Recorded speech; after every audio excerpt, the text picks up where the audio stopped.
చెడు వ్యసనాలతో భవిష్యత్తు ఉండదు. బాగా చదువుకుని ఇంజనీర్ అవ్వు, తల్లిదండ్రులను గర్వపడేలా చేయి అని చెప్పిన మాటలే ఆ వృద్ధురాలి ప్రాణాలు తీశాయి. విజయనగరం జిల్లాలో జరిగిన హత్యలో నిందితుడు ఓ బీటెక్ విద్యార్థి. హత్య చేసి ఆకస్మిక మరణంగా చిత్రీకరించేందుకు పన్నిన కుట్రే అతన్ని పట్టించింది. ఇంజనీర్ కావాల్సిన వాడు ఇప్పుడు కటకటాల పాలయ్యాడు. సివిల్ సర్వీసెస్ స్టూడెంట్స్ కి first and best choice KSC institute for IAS. Bhogapuram మండలం మహిరాజుపేటకు చెందిన అప్పమ్మ అనే 76 ఏళ్ల వృద్ధురాలికి స్థానికంగా 5 ఇళ్లున్నాయి. ఆ ఇళ్లను అద్దెలకిచ్చింది. ఓ ఇంట్లో విజయనగరం మండలం గుంకలం గ్రామానికి చెందిన ఇజ్జవరపు కూర్మారావు మరో ఇద్దరితో కలిసి అద్దెకు దిగాడు. సమీపంలోని ఓ ఇంజనీరింగ్ కళాశాలలో బీటెక్ 4th ఇయర్ చదువుతున్నాడు.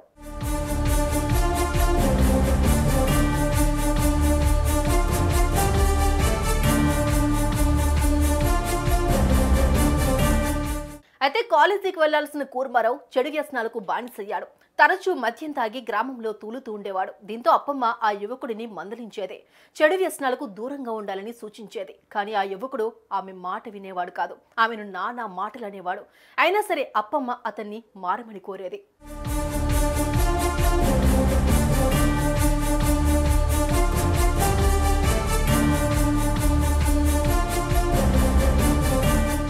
ఈ క్రమంలో సంక్రాంతికి మిగిలిన ఇద్దరు సొంతూళ్లకు వెళ్ళగా కూర్మారావు ఒక్కడే గదిలో ఉన్నాడు. మద్యం తెచ్చుకుని ఇంట్లోనే తాగుతున్నాడు. అది తెలిసిన అప్పమ్మ యువకుడిని తిట్టింది.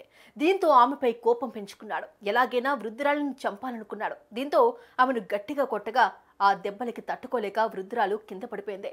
స్పృహ కూడా కోల్పోవడంతో నోరు ముక్కు మూసేసి శ్వాస ఆడనోకుండా చంపేశాడు. అనంతరం రాత్రిపూట ఆమె మృతదేహాన్ని బాత్రూంలో పడేసి కాలు జారి పడిపోయినట్లు నమ్మించాలనుకున్నాడు. అలాగే మృతురాలి ఒంటిపై ఉన్న పుస్తల తాడు, చేతులకున్న గాజులతో పరారయ్యాడు.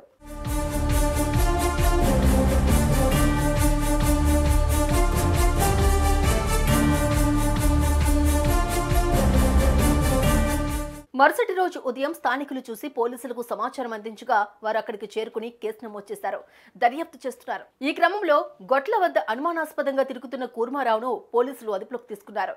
వృద్ధురాలి ఇంట్లో అద్దెకుండేవాడు కదా అని ప్రశ్నించేసరికి భయంతో నిజం మొత్తం కక్కేశాడు. దీంతో పోలీసులు అతన్ని అరెస్ట్ చేశారు.